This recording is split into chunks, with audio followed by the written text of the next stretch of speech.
Haa Meitei Chanu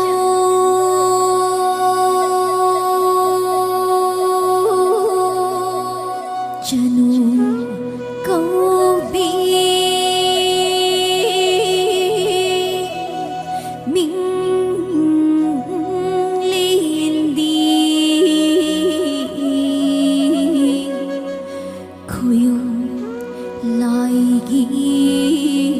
mình liên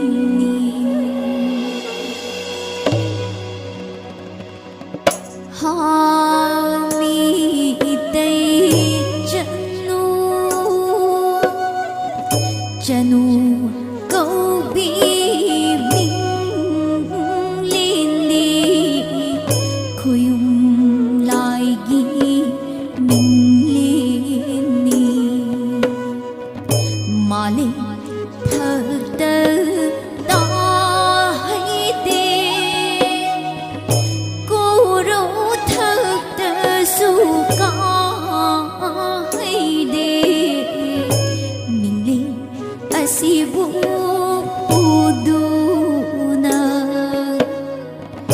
charon suron sim lasi càng lấy khu nói cần si Haa Meitei Chanu càng lấy khu nói cần si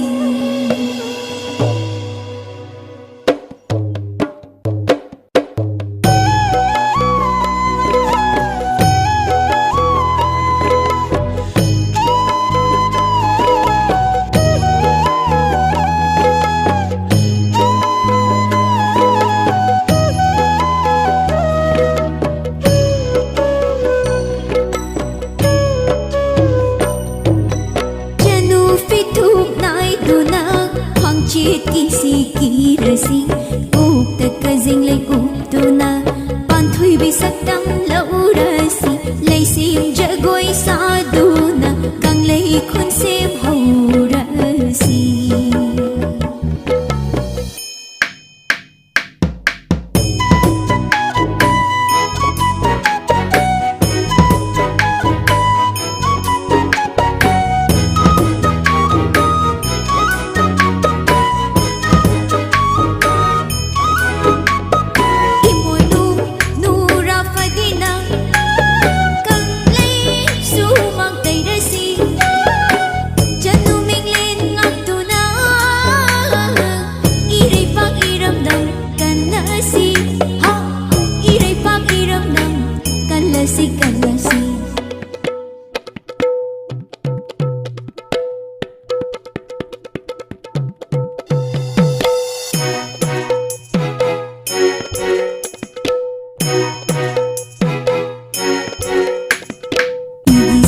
khaduna huran iyan thinglasi